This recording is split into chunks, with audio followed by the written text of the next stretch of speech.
looks dark now, but turn this off, like point up. What's up, guys?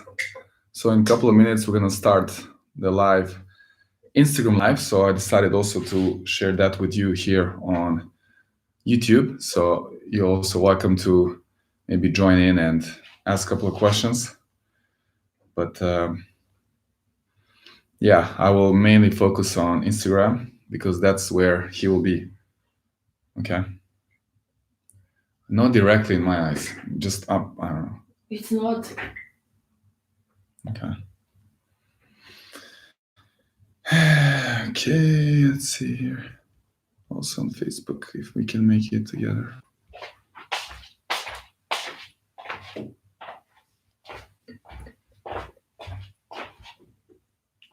I don't think I can make it Facebook.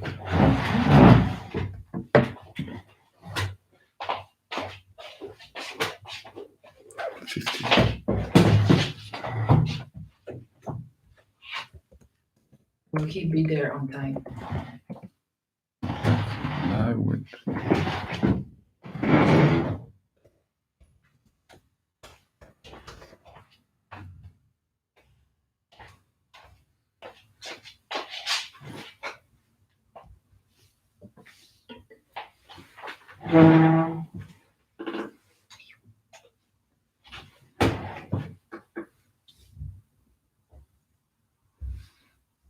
So, let's see how this will work.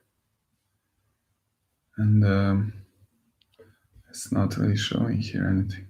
Why? Why it's not showing the sound here? Oh, here. Okay, now it's showing. That's good. All right. Oh.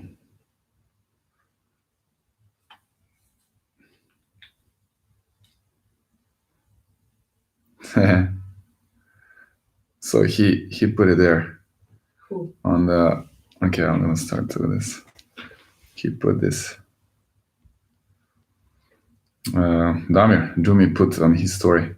Oh. So I'm gonna start very soon. We have 2 followers here. Okay. On TikTok. So we are also live on Facebook, and I'm gonna just have my friend Damir Dzumhur join me, and I think I'm gonna start. I think it's recording here. Okay, I think we're live also on YouTube. That sounds great. So guys, I'm gonna talk with Damir Dzumhur now. I'm gonna get him live. So I'm gonna focus here on this device, right? And I prepared some questions, so let's go. Not too many people here. I'm gonna be, let me see, this one is recording, right? Yeah, all right, it's important. Good.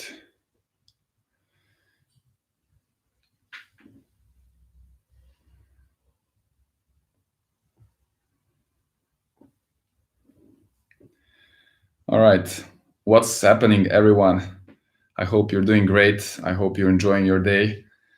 I think it's Saturday now, pretty much all over the world. Here in China is 9 p.m. And yes, I'm here waiting for Damir Dzumhur to join me, and super excited for that.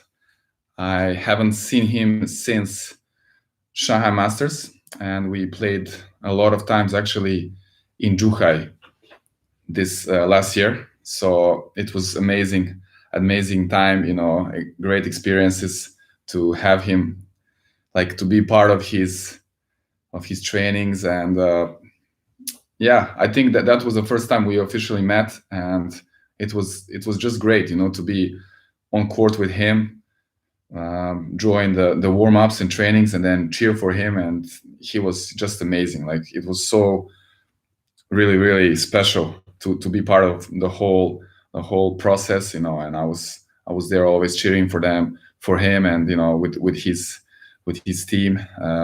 Maxa was there. I don't know if he will join as well, but yeah, at the moment we are just waiting for him. I prepared some questions, and if you are ready, you know, if you have any questions, you are very welcome to do so as well. And actually, so I want to apologize. We first announced that he will join at 4 p.m. European time or 10 a.m. New York City time. But because I found out that Novak Djokovic will have live with Stanislav Wawrinka at the same time, and then I was thinking, oh my God, that was really bad luck, bad timing. And then I decided to start this live a bit earlier, so it's 1 hour earlier, and now it's 3 p.m. European time and 9 a.m. US time. So I know people in US maybe are sleeping, some of them, it's Saturday, but hopefully because of the whole situation, there were not too many parties. So yeah, we're just waiting for him, for Damir to join, and yeah, okay, he's here. Brate, čekamo te, treba samo da pošalješ, to, okay, Damir is here, so let's get the party started. Okay. Wawrinka is going to do an Instagram live. No. Djokovic will talk with Wawrinka. Halo, čujemo li se? Tu sam. Gde si, legendo? Šampion. Kako si? Evo, odlično. Baš sam, imao sam dan onako naporan, ovde je skoro svaki dan, u tempu, što se kaže, pošto ovde su već krenuli treninzi i sve to. Nego kako je tamo kod vas? Kakva je situacija, kako se ti snalaziš? Hoćemo na engleskom, zbog ovih, Jel ti je malo... Može. Okay. Znam engleski, znam. So we started just talking a little bit in Serbian, and then I just realized they're gonna be I think more international people, so we can switch to English. But if there is anybody with some Serbian questions, Damir is happy to answer in Serbian, Bosnian, Croatian, whatever. It's the same language. It's the same. The same language. So I really want to say thank you so much, Damir Dzumhur, for joining, and it's really an honor. And for all of you, I'm sure most of you know who this guy is, but just to say that he's currently #1 Bosnian player, and the highest ranking was number 23 in the world, right? The highest ATP ranking. So unbelievable level, and I witnessed that. I played with him, trained, and I watched his matches live from the side court. I was so impressed. It's unbelievable. And also, like you won 3 ATP titles, right, in your career? Yes. And was in 2017 and 18, something like that, right? Yes, 2017 too, and then in 2018 one. Yeah, thanks for introducing me that way. Yeah. I mean, that's at least that you can say. And also #3 in juniors, right? At the ITF, yes. #3 in the world. So, guys, this guy, it's really, really special. And like really looking forward to see, like, the when the ATP restarts, to see where is your career taking you next. I'm sure like so many things ahead. Yeah, definitely. I mean, it's gonna be strange for all the players, starting like all over, but I'm really pretty much confident that it's gonna be good. I started playing very good. Recently, it's unfortunate for me that we had to stop the season, but I'm keep practicing, I keep working. I'm not one of the guys who said, okay, we're not gonna have tennis until August, probably, maybe even more. Who knows when it's gonna start? So I'm not gonna do much. I know many players didn't hold the racket for a month and a half already. Wow. But I've been practicing. If I skip 1 or 2 days in a week, that's like my maximum. I'm really? Just that kind of guy that wow. I'm not able to really just sit and start doing nothing. I have to practice. I have to work on my body. I have to work fitness. So I'm keeping up good, guys, so far. That's amazing. Great to hear. So on that note, I wanted to ask you, because I think this is the trickiest part, like the most difficult part, how to plan this period, because it's so uncertain, right? Nobody really knows when it will restart. So how you like how you plan, and like in terms of how intense you go with the trainings, or you just kind of do your like regular thing, you know, like not thinking about, oh, it's gonna start in 4 months. Why would I go hard now? You know, maybe now I should go easier. You know, like this is so difficult. I'm for me, this is the most trickiest part now. How to prepare? You know, how to keep going. So what's your strategy there? It's really tough to plan something because you are not we are not certain about when the tournaments are going to start. But what you know and what you can do is working on your weak points, on your weak sides. Okay. And this is definitely a period because with tennis players we don't have much free time. We don't have a time to work on our weaknesses a lot, you know, because it's changing a lot the game, you know. So this is the period when you have a lot of time to change your game, to try to improve your game, to try to do on your weaknesses, and that's what I'm trying to do. I'm working a lot on my forehand. You know, the forehand is a shot where you can every player can really improve a lot. And if you see all the best guys, they have crazy good forehands. Even Novak Djokovic, as a young guy, you know, he had always great backhand, but he improved his forehand a lot. He improved his serve a lot, and that's what I'm working, of course. I think also physics, because I like being fast on the court, I like being light on the court. So yeah, definitely working on some things that you are not able to work through the season or through the whole career, maybe. So this is the right time to start working on something that you think you're missing in your game.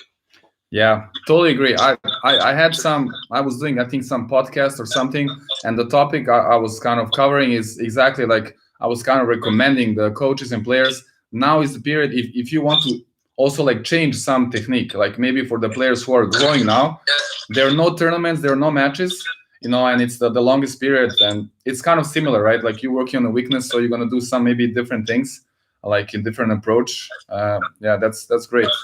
Great strategies. What do you miss the most about tennis and from the tournaments? Like what's some like specific thing you miss, or just in general everything, right?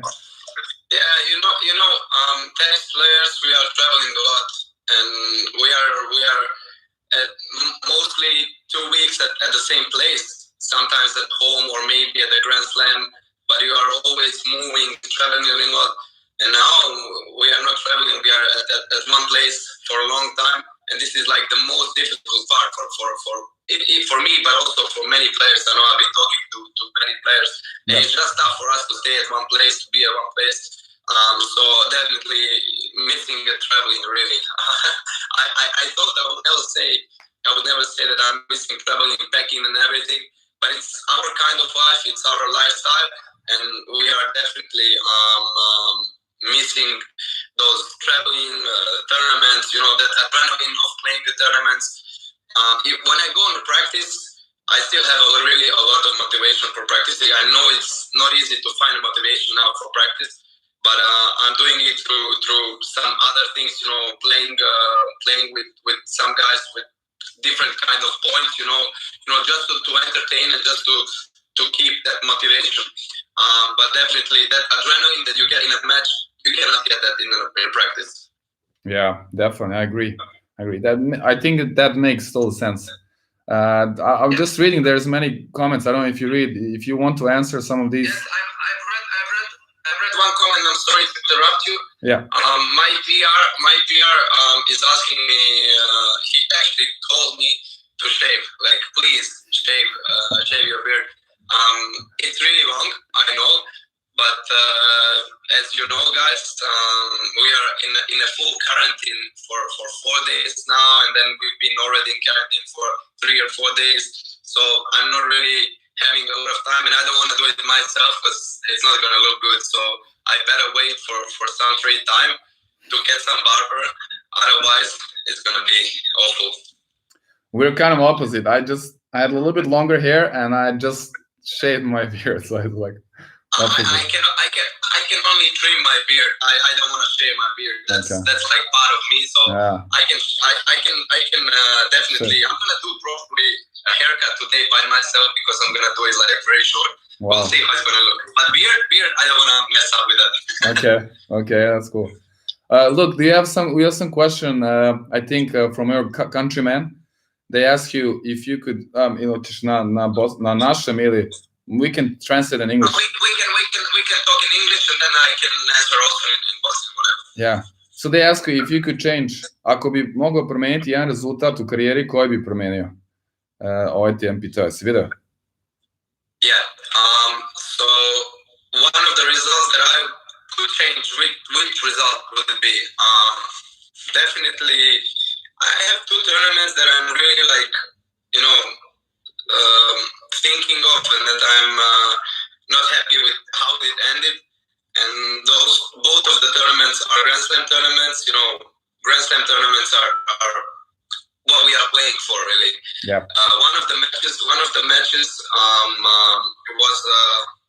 at the Roland Garros against Sasha Zverev, where I lost 7-5 in the fifth set. It was the third round. Wow. I was serving for a match in the fourth set. I was serving for a match in the fifth set. Wow. On 5-4 both times, and I had a match point on his serve in 5-4 in the fifth set. So that is definitely like the toughest loss for me. Even though it was a great match, I played a good match. But if I could change, that would be. And then Wimbledon, second round, the same year, I lost 5 sets to Ernest Gulbis, but I was leading up by a set and 2 breaks up in the second set, and I lost the second set. So there are 2 results in the Grand Slam that I would change. I think, as I said, the Grand Slams are what we are playing for.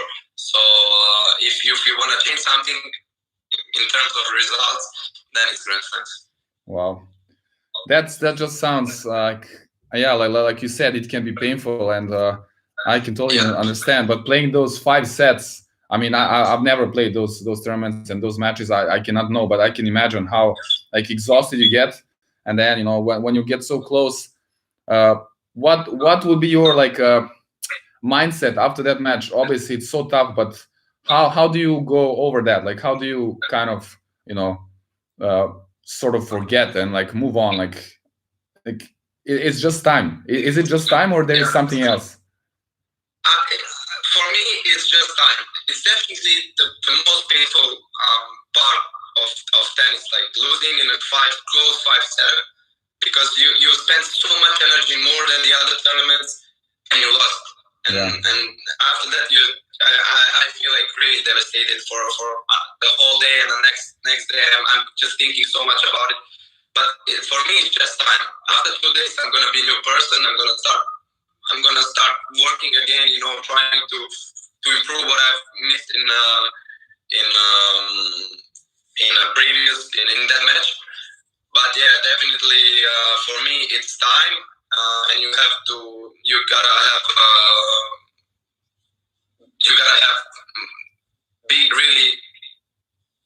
to be mentally so hard on yourself, and you gotta be strong mentally. I think, I think this just shows that all of us, we are human. So this is like for every single player out there, like including Roger and like all this, like the best, and you belong to the group. I mean, I see you there. So for all of you guys, it's just being human. Like I don't think there is a secret where you can just recover immediately after match. It's gonna be tough for everybody, right? But that's the part of the sport. And then when you win those matches, then you kind of forget about the previous like pains that you had, right? Like when you win some of those tough matches, then it's as soon as you win one match, you forget about I know. That's amazing. Okay, have you read some other questions? There were many, but I was like just focusing on the talk. I mean, I have many here, so I wanted to ask you, have you got some new habits during this period? Because I just want to like a little bit talk about this. Like it's very special time, so you're probably not gonna have your regular days. So have you adopted some new habits? Like because you spend obviously during the weekends more time at home. Have you started reading more or doing some things that you didn't do before, or what will be the most positive thing about this period, for you? Yeah. Definitely the most positive thing about this period is something that doesn't have any relations with tennis. Okay. It's about cooking. Oh, right, nice. Yeah. I mean, some of you guys, you could see on Instagram that I've been posting on my stories what I've been cooking, and I really I was not sure if I was able to do anything in the kitchen. Wow. And then in together connecting with my mother, she told me how to do some things, what to do. So I started cooking, and I liked it really. It kills a lot of time. It gives you a lot of joy, and I like it. I didn't know that I like it, but yeah, when I have time, I like doing it, and I'm happy that I can say I can cook something. That's really like the most positive thing right now for me in this period. That's great. That's awesome. I can, but cannot really relate to that. I'm not the best in kitchen, and I think you need to have like a patience for that, But and time, yeah. Once you have time, I think it goes together. So it's good. Okay. Regular period, no chance. I don't have time. Yeah. If you stuck with time, then it's. Yeah. I had some like kind of different questions, so. I would like to ask you those because for me, like I also played myself, like at this futures level and challengers and before. So how about let's say like some of those big matches? So before the match, like some finals or like the biggest matches of your careers at that moment. How do you sleep like the night before? Do you have problems with this, like going to bed or like getting rest, or it's just never an issue for you? No, I didn't have. Sometimes maybe it would take a little longer before I get to sleep, but usually no. I know some players that are really like before a big match or before playing a big guy, they have trouble sleeping. They wake up in the night, they walk, thinking about the match. Yeah. But I'm pretty much good with it. Sometimes when you wake up, you definitely think maybe too much before the match. What's gonna happen? How to play? You're not really sure. But sleeping, I'm okay. I never have problems with sleeping. So as soon as I go to my bed, I get asleep in a second. I think that's super important. I mean, if you don't have problems with that, because feeling fresh in the morning, feeling fresh on the match day, it's like. For me, getting a good sleep is like half job done. Wow, that's good. That's great. And okay, so I don't know if there's some question. Like I think. Okay. Yeah. Ben said just that Benoit said that he can't sleep before big matches, but I'm not sure that he cannot sleep because of that thing. It's a different reason, huh? Different reason. Benoit, I think it's different reason. Okay, maybe we don't go into details here, but we can leave this for imagination for the some of the viewers here. Okay. Yeah. So. Yeah, I would like to ask you again some things from a player's perspective, and maybe if your answer can also bring some value for like the viewers, because I know there's a lot of problems with performing like on the highest level in the matches. There's the most common issue or the kind of complaint I'm getting, or like there are people asking me like how to perform on your best in the match. So I wanted to ask. Is there something or like some ritual or something that helps you to relax, or in those biggest points, like when you're playing that match and it's like tie break and it's like turning points, is there something for you like that you always do, or it's just very natural, you don't think too much, you don't have any special little things, or how do you approach those situations? Look, I think every player has some kind of rituals, but that rituals are more natural going now, more automatically going from your brain. It's not that you have to think about that to do. It's like a ritual, but it goes very naturally and very automatically. So, for example, I don't know if it's a longer point, you get bigger breaths, like deeper. You're gonna maybe wait a little bit more. You're gonna take a towel, something. It depends from a player to player. I'm a guy who likes, for example, to take a deep breath before a longer point, to try to relax my hand, So every player has something different, and it is the rituals definitely, but it's something that goes automatically. Okay. I just want to add here, because I watched quite a few matches of yours, So I could say maybe one of the rituals you have, it's like to talk, during, like, between the points, a little bit like with yourself or with some people there. Like, I think it also helps you to get in some place, but sometimes it's it's kind of releasing some anger also. Sometimes you're being like a bit sarcastic there with some comments, But I guess it's also, it's like part of your thing, commenting on the play of the opponent. I try to release the stress. I like when I'm not when I have somebody to tell. Even it can be a positive or negative, but just to release my stress. Also, big ritual for me when I'm serving and when it's very important points, I'm trying to get the same ball that I won the point. Or so there are many things in a match that I'm. You have to talk with everybody. Yeah. Okay. Thanks, man. I especially like to talk to you when I'm playing. Or with the. Wait. He said to me something or what? Yeah. He also talks, but also with referee, right? You also like to talk with the referees. I think also he does it the same. Oh, I don't like. I don't like when it's not fair thing. I'm like very tough on it, and when somebody is not fair, I'm just getting crazy. I can get really crazy. Okay. By the way, because Benoit is here, have you played against him? What's your record against Benoit? Yeah, we played last year in Paris at the end of the year in Masters, and I had it was I think, I'm not sure, like 7-5, 6-3 or 6 something like that, 6-4 something like that. I'm not really sure about the score. Yeah, he won. Oh, okay. But I remember I had like 9 or 10 break points. And out of those 10 or 9 break points, he made 7 or 8 aces. He was serving stick that match.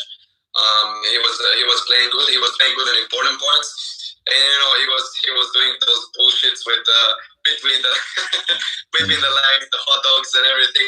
But he's really tough opponent to play, I have to say. Even though I'm not just saying this because he's listening. Everybody he's gonna say that he's tough because you never know what you can expect from him. It's not predictable. He's crazy guy. Yeah. Crazy guy. Crazy. Yeah. On and off the court is like similar, huh?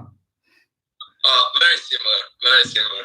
But that will be definitely like very interesting match to watch. I would like to watch two of you guys play. And it was an interesting match, yeah. Okay. If you had to change one rule in tennis, do you have any idea what rule would you change and why?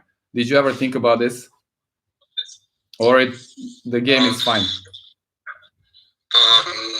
You're welcome, Benoit. I'm not really sure. I didn't think about that change in rules. I'm leaving that to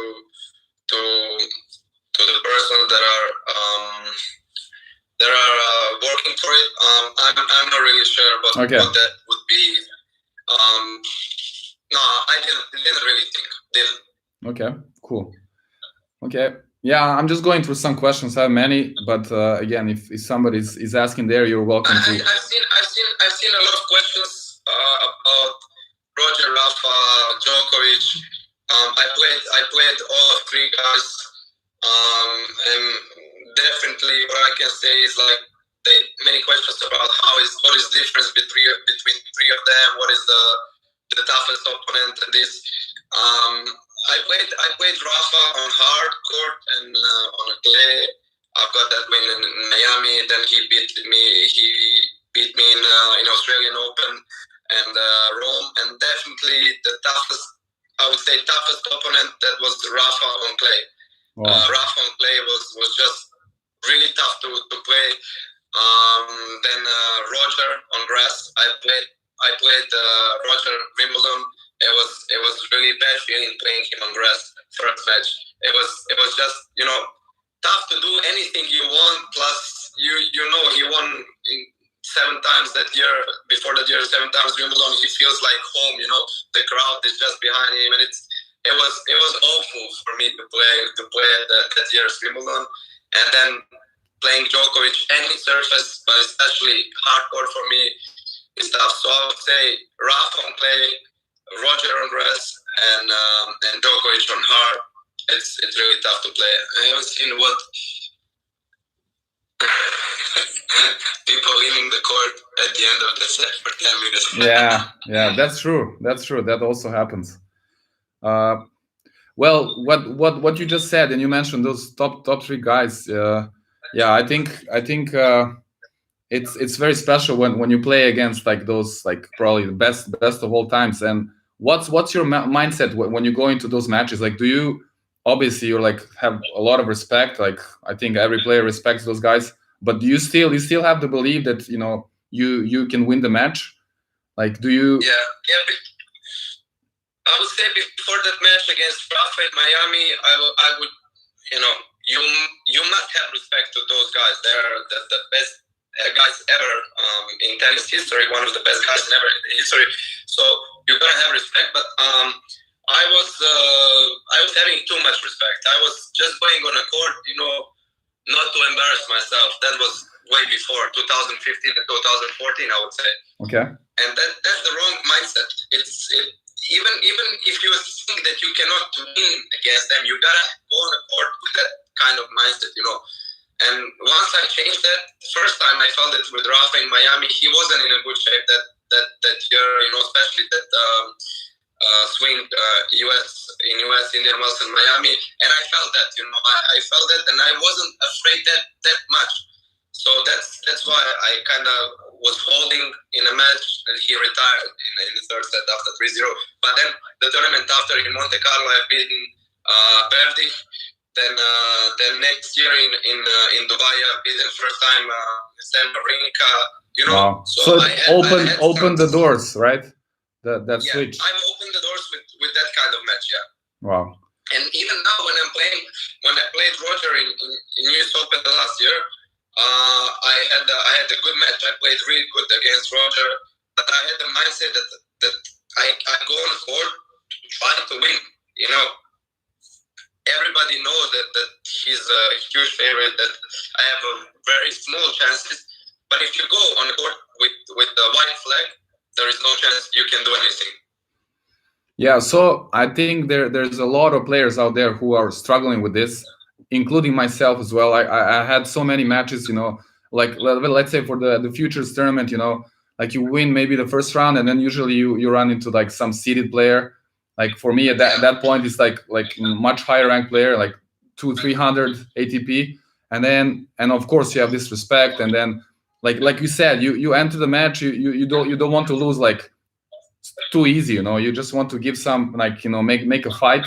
But is there something specific? How do you make that switch? You explained that you had that match, but is there something that you can do like off court or in like prepare for that match, or is just you try to convince yourself and try to believe, or is there's like you have to you talk to some like other players maybe to share your experience, you know, like how do you get to that point where you can switch that and actually really believe, you know, like? Yeah, it's about your self-belief. It's about self-belief and how confident you feel at that moment. It's not easy to switch to that point. It happens by time. You need to play more of these situations. You need some more time. Somebody gets it before, somebody later.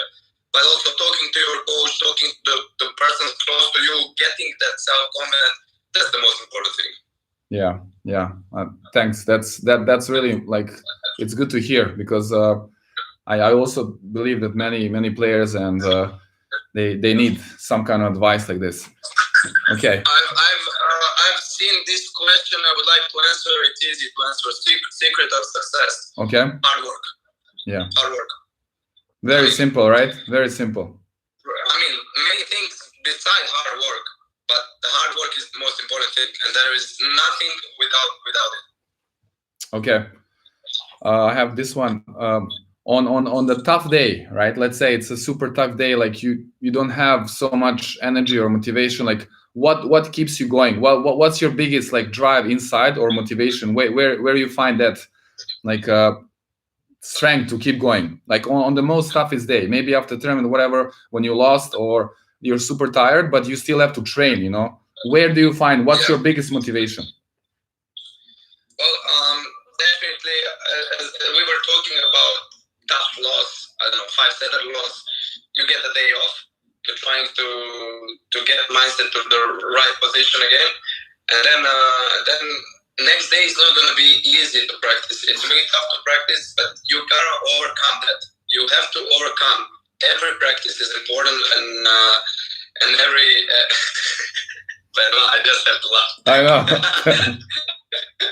Well, some guys can play good without practice, and one of them is Damir. Huge talent. For him, it's not too much about practice, but it's about huge amount of talent. I mean, but even with that talent, he was working. I'm sure he was working hard, and he's still doing. He's still working hard. He just doesn't want to say that. We all have to hard work, really. So yeah, you gotta put your mindset and overcome that. Because tennis, in tennis, one good thing is that every week you have a chance. You have another chance. You have another chance. And once you feel really good, and once you find the best way of yourself, you are going to play good. So every week you play a tournament, it's another chance. Yeah, I think that's the good way. I mean, the best way to see that, because if you just dwell on what happened, and it's tough, but then you always say it's what my dad always told me this. After I will lose a match, so I would say this in Serbian: "Ima dana za Megdana." No, bit će dana za Megdana. But I it's like there will be plenty of battles, to go for. But I somehow didn't like this advice. It's because I was suffering in that moment. But as you said, you just look ahead for them. If somebody tells me that after the match I lost, I would just tell him like, go away, man, please. Yeah. It's annoying. Yeah, but it's true. After you realize. It's true. Yeah. Okay. Okay. Last time you treated yourself after some big result or win, and what was that? Like, how did you treat yourself? If you do it, well, I'm sure like some players. When I was younger, okay, I would always say, okay, if I make a good result at this tournament, I'm going to buy something for myself. I'm going to buy, for example, when I started playing main pro Grand Slams, I said if I make good result at Grand Slam, I'm going to buy a new car. I'm gonna buy something. I don't know. I'm gonna buy a flat. I'm gonna buy a house. Something. You have to find something that inspires you. It's not always about money. It's not always about things that you can buy. But I'm just giving an example. Yeah. So you have to find something that inspires you always. So what was the last thing you did? Like last time you treated yourself? If you want to share it. I'm not really sure, but I stopped doing because if I continue treated, I would have 10 cars in my garage. Okay. But yeah, actually, I said to myself after I won tournament in Antalya, after Antalya, I won a tournament and I had to fly straight to London. So I didn't have time to go out. But I wanted really to go out with my friends and everything. So once I finished Wimbledon, I went back home and I had a good night out. Nice. Okay, that's fair enough. My coach joined and he said, everybody talks about my beard. Okay, guys, I'm gonna train it. It's alright. Next live video we do, I'm gonna be okay. And Benoit said, I was reading, I'm sure it happened to you. You play very bad first round, and the day after your best tennis. Yeah, that's true. It happens so many times that somehow you overcome that. Even if I think the best wins are when you're not playing good, but you find a way to win. And for me, that's like the best feeling, because you somehow find a way to win a match with not that good tennis. Winning ugly. That is why it's here. Some of, I think that's just winning with this. Big guys, it's not that the big guys are always playing good. It's not that Benoit is always playing good, but somehow you find a way to win a match. Somehow that is the most important. Somehow it's easier to win definitely when you play good. That's true. But you are not always able to play good. Yeah, I agree. Or like you said, so like he also makes it like he wins when he's not playing good. I said he gets lucky, sometimes. Then, you know what? I think you can get lucky once, 2, 3 times, 4 times. It's something you know how to do. Yeah, that's true. Of course. All right. So what about this? Going back to your junior times, like is there anything or one thing that you would change about your trainings, or about that, how you were like growing up as a junior, getting ready for the future, like for the men's tennis? Is there something in your game or in your trainings, like you would focus on something more, or you think everything was like ideal? No, I was my father was my coach since I started tennis, and then I was just following what he was working with me, and I was happy with it, because he was really working hard to make me a good player, and I think that was really the good way. And in this time, I can't say, because if there was no him, I don't think so. I would be a professional tennis player, with some success, definitely. Wow, that's amazing. That's really amazing. I don't think many players could say that. I mean, it's special. I was junior number 3. I won the European Championship under 18. I got that bronze medal on Youth Olympic Games, the first ones that was held. I can't say that I could change something too much. I started with the future level, very good. First year I came to 300. I was going always step by step, and that was my way. I never had a chance, to play a big tournament when I was 19 or 20. But with the smaller steps, I came to what was one of my dreams. Was there one moment that you can say that's when you realized and accepted that you belong over there? I think I asked you this in Dzumhur. Sorry, can you repeat the question? Yeah.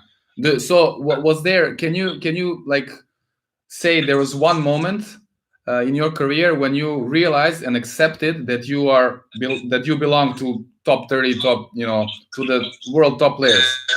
And which after that, the first final of ATP when I played in Winston-Salem in 2017, I said to myself, I belong to top 50. This is really the evidence that I should be there.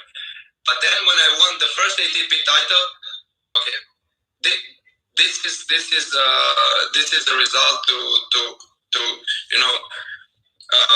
say that I belong really to where I am.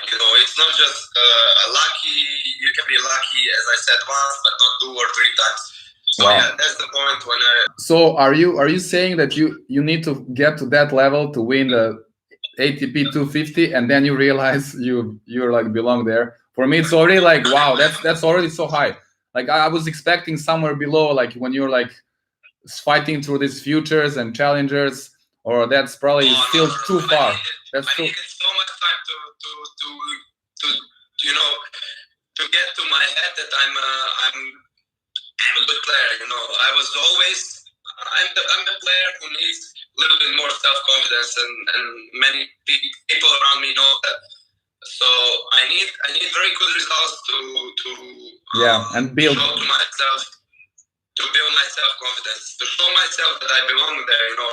So once I remember I was playing very good, and then straight after one first round, I was so down, and I said, "Oh, I was just lucky. It's not what I'm not belonging here." So I'm always fighting in my head with that question: do I really belong there? Did I belong there? That was a good question for you, yeah.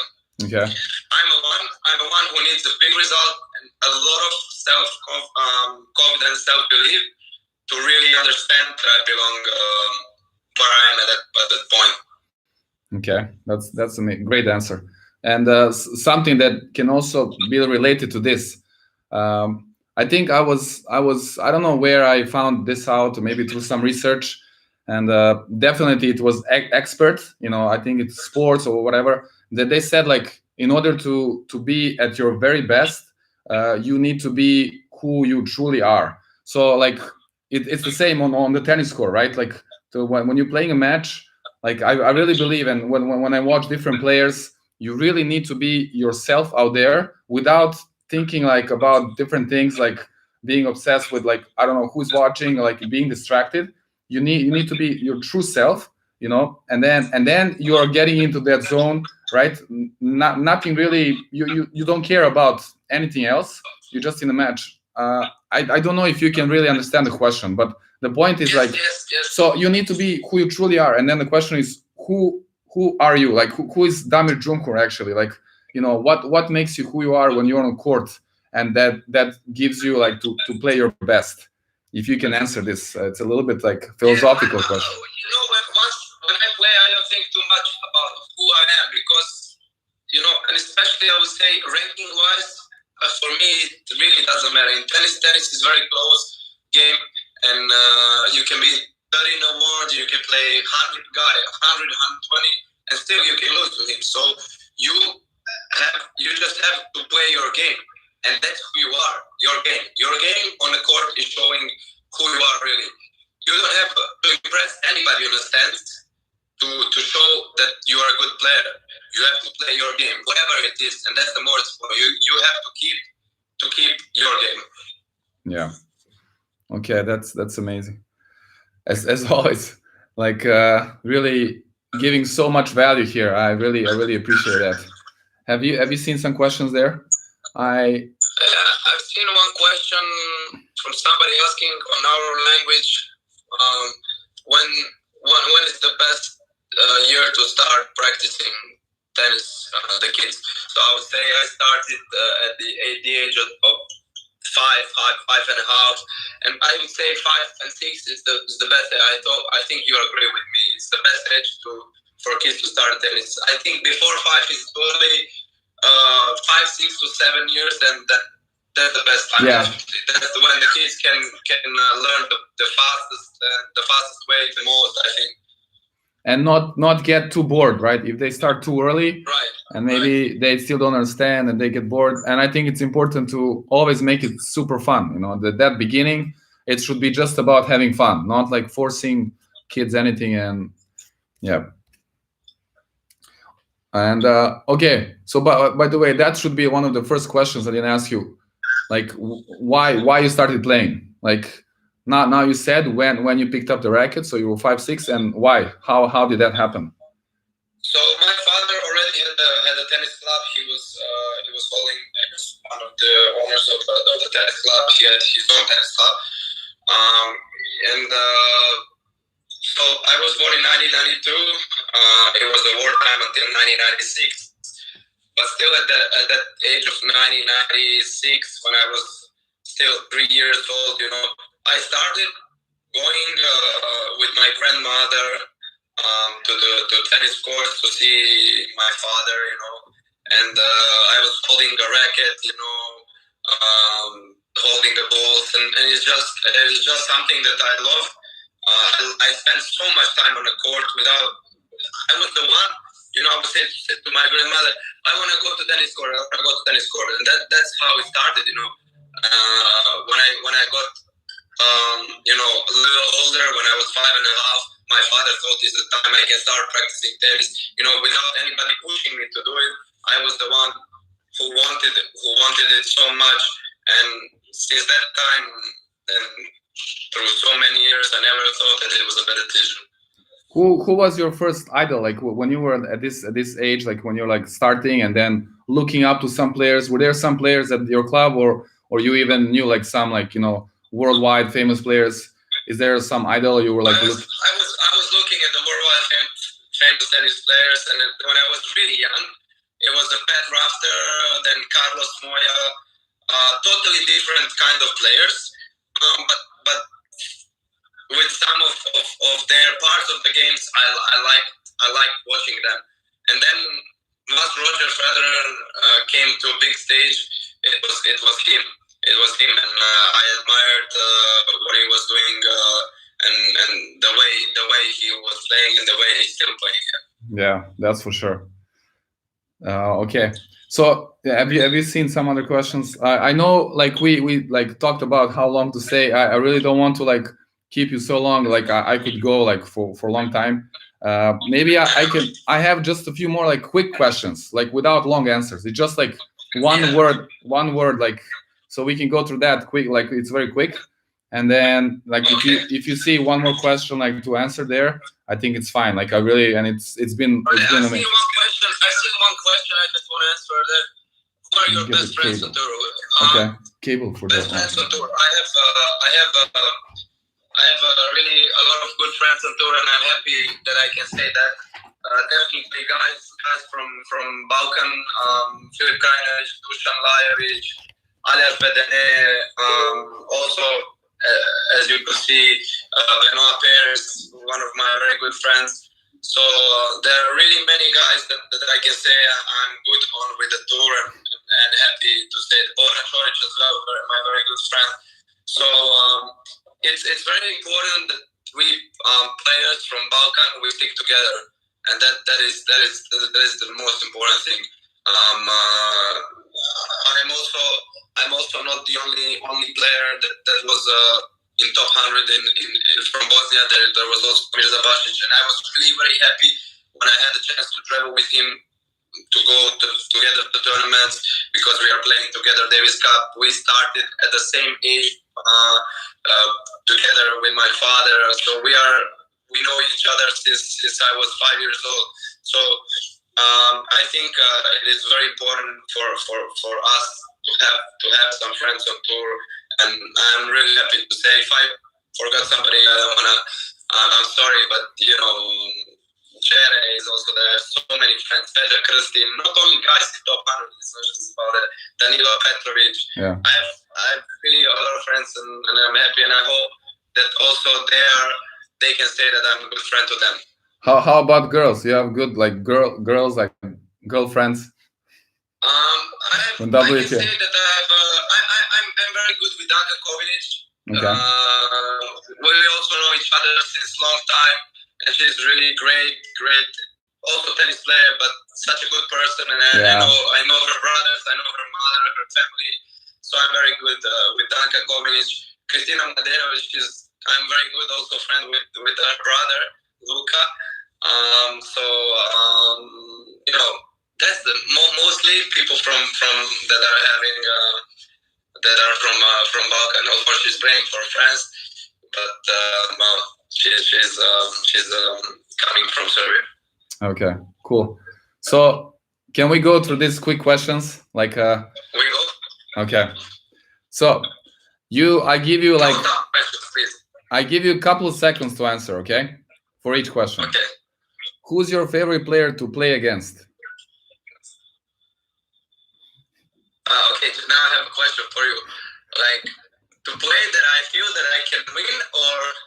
Yeah, you can choose. Like, who do you like to play against? Yeah, or somebody who is, it can be also your friend, you know, or whatever, or that you feel comfortable. Yeah, it can be in that way. I don't like playing with friends, but okay. I know Stan Wawrinka is going soon live with Djokovic, I guess, right? Yeah, so we will finish soon. We will finish soon. But Stan is the guy that I like to play. Nice. We played some really good matches this year at the Australian Open as well. Wow. Okay. How many times would it take you to hit tennis ball with the with a serve, like tennis ball target. If you put it as a target, how many tries you think? Depends where is it. Your favorite target, yeah. My favorite position would be T on ad side, on left side, so on the ad side. Now you're revealing some secrets. I don't need many balls. Okay. For that target, I don't need many. I can do maybe in 3 balls, yeah. Wow, that's insane. Your favorite mini tennis game? Oh, my favorite mini tennis game is a game, doubles game, two against two. You toss the ball from service line, and the first ball, so the toss has to be over the service line. The other guys, they are both behind the service line. They cannot enter in front. Once they hit the volley, you are able to do everything. You can hit strong, you can hit hard, you can do lows, whatever you want. But it's just important that the serve has to go to the service line, over service line, and the first shot has to be behind the service line. So the rest is totally free, and I like it. I'm playing it every day. That's more like a doubles drill, right? Doubles game. That's also with the singles. You can play on a half court. You toss the ball. You can either play singles. Yeah, I do the half court. Yeah, I did that. Yes, yeah. Half court. Yeah. I like that game. I'm very good at it. Okay, maybe you can answer this question, and then we go through like what the most toughest match in career in our language. They ask you the toughest match in career. The toughest match. Probably the one you mentioned, like 5 sets. I mentioned the 5 sets against Zverev. The toughest one in that wise that I lost. That was definitely a match against Zverev. But the toughest to play was Rafa in Rome or Federer Wimbledon. Okay, cool. If you could choose one female doubles partner, who would it be for mixed doubles? No way. No shit. Yeah, the connection is dropping. What to do now? Can you start again? But it says it's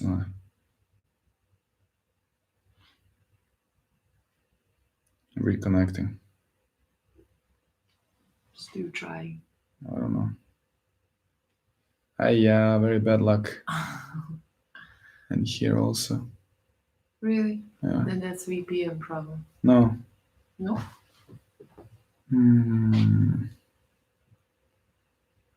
What to do? Should I press this? I don't know. Oh no, this is for camera. Yeah. But what this? This is for... Damn it. But can you start again? You think? What else? If it's... like... Remove Damir. No, it's still reconnecting. Alright, try. Is it here? We almost finished. Come on. But it says connected. Sometimes it stopped.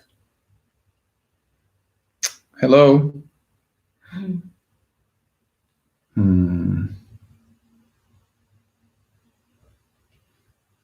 Should I end? Maybe. What else? But then will not... Will it save this? Oh my God. I don't know. Or maybe you just reconnect VPN to see if it can be Instagram and reconnect.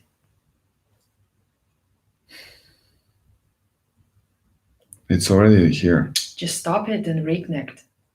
It's gonna end this one. How?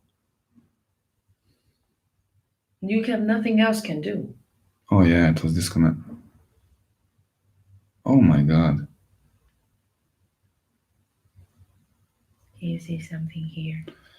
Yeah, it was really amazing talk. It's just unfortunate this happens, in China with this VPN. Yeah. It's just so frustrating, and it happened already before during some lives. It just suddenly stops, and then sometimes you cannot even get back the part of that video. But it was amazing talking to Damir, and you can see he's like very, very nice guy, and just now it feels so bad. Like I'm just so disappointed. Like I just hope it's. But it was good. Yeah, but it's not good to finish like this, you know. Yeah. Now I don't know what will happen with this, and yeah, But I it's think really unprofessional. he is still online, maybe talking with his. Oh, you think he can stay viewers. there? Yeah.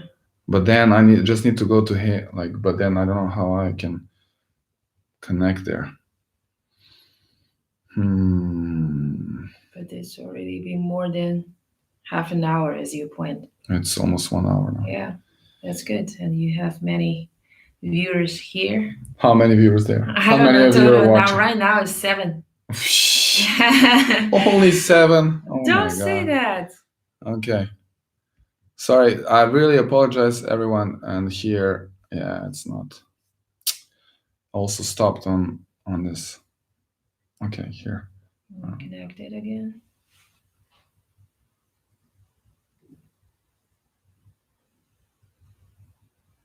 Yeah, now it's 11. Reconnecting.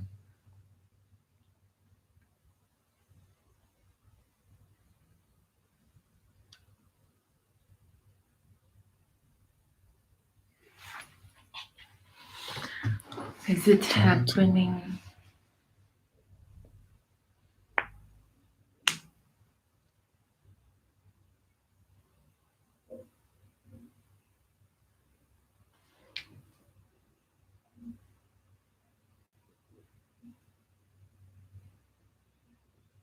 Not working. I don't know what's happening. Really, really bad situation. Tough. And also this one stopped. Oh my God, unbelievable. Because this VPN stopped. But if I end and then I can still save it. Or what?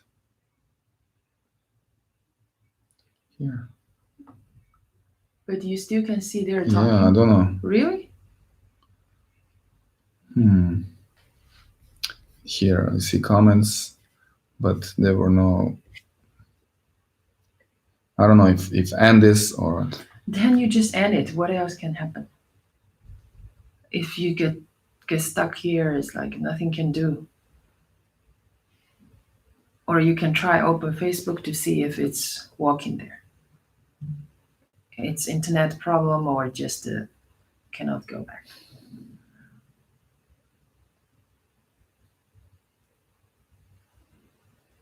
Yeah, it's working.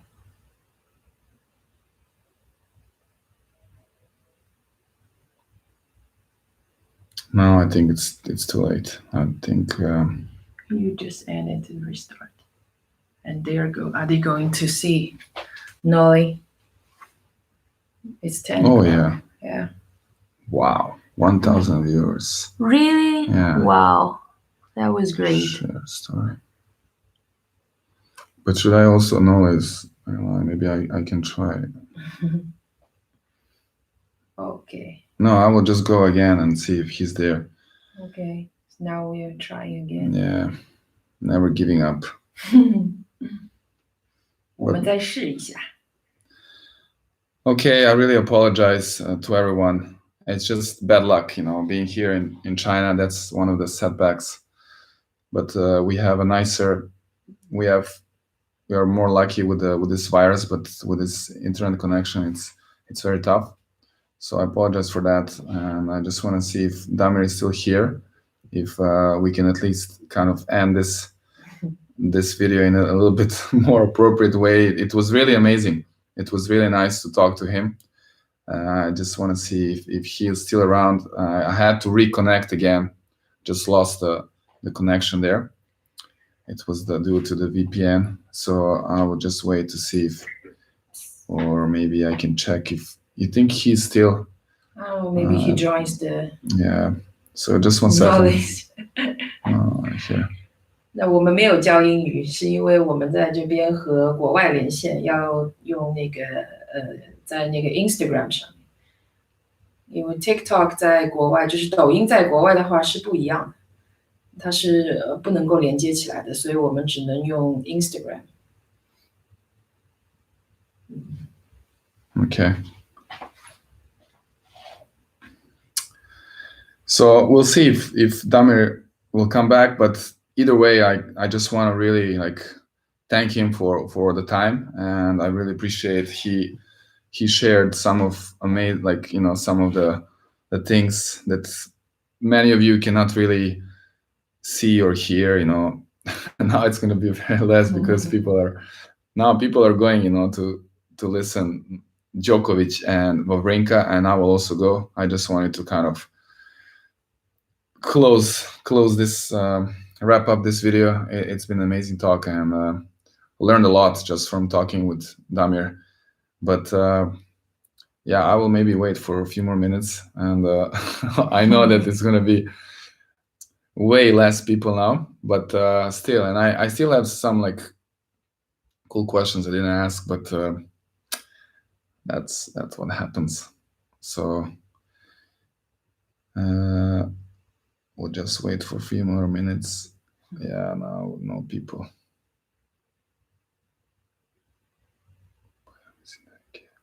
Okay.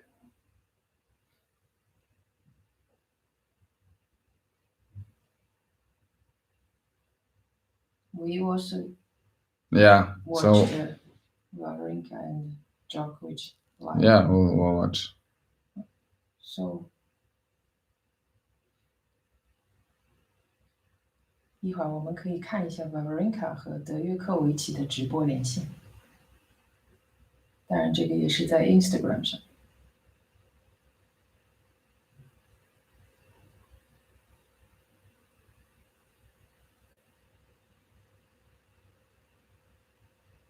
So yeah, I'm just talking with Damir now, and privately. Yeah, so just thank him because the connection broke and I didn't have time to thank him. So that's what I'm doing now, and it's been amazing. Yeah, really enjoyed this past hour. 对，国外的抖音是分开的，就是你在中国注册的抖音，在国外的抖音是连接不上的，是没有办法登录的，它是完全两个不一样的服务器。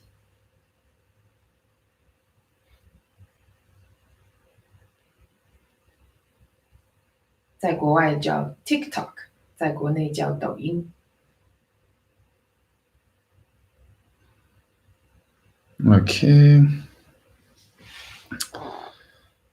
Okay, so yeah, I talked to Damir now, privately, and yeah, we think that will be enough for today. I think you guys can now go and watch Novak Djokovic and Wawrinka. I think they will start their live soon if they didn't start yet. So that's for now from today.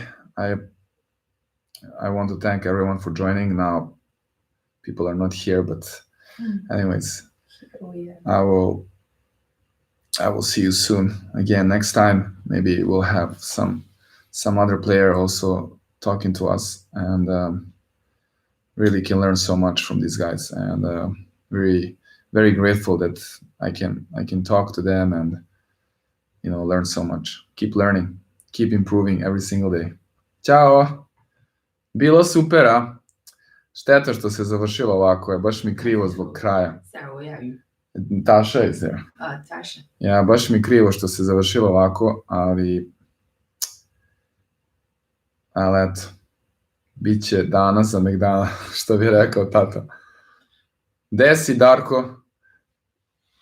Malo si zakasnio, baš sam sad sam završio razgovor sa Damirom i bila je strava. Bukvalno smo sat vremena bili na ovom live-u i na kraju je pukla ova veza zbog ovog VPN-a u Kini i eto. Really apologize. I know now it's the time, everybody should switch the channel and watch Novak Djokovic and Wawrinka. I think they're starting soon. Darko, možemo mi jednom na live. Više, volao bi s tobom isto da se ispričam. Ajde, kontaktirat ćete pa se možda organizujemo ako si za to. Anyways, yeah, I will see you guys soon, hopefully, and I think we will try to have some new tennis players or tennis coaches here. It's really amazing opportunity to share all the knowledge and experiences in this way, and I think it can be very interesting and valuable for all of you. So once again, thank you all. I will see you. I wanted to ask Jimmy to give me tips on how to drop shot. Yeah, that's a great question, and I agree. He can play this drop shot so well. Unbelievable touch. There's so many questions. Maybe we'll see if maybe we can repeat one more time. Yeah, for sure. If he's up to that. All right. See you guys. Take care. Have a great day. Stay safe.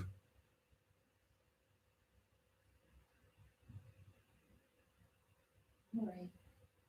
Oh yeah, Nola is online. Okay, let me finish here. And here obviously it's stopped. Yeah, YouTube is stopped. There are people watching, but and stream. I apologize, guys. I was focused here on the phone, and the connection stopped, and now this probably is not even recorded. So thank you, anyways, all of you for coming here, and I will try to answer some of the questions in the comments. Okay.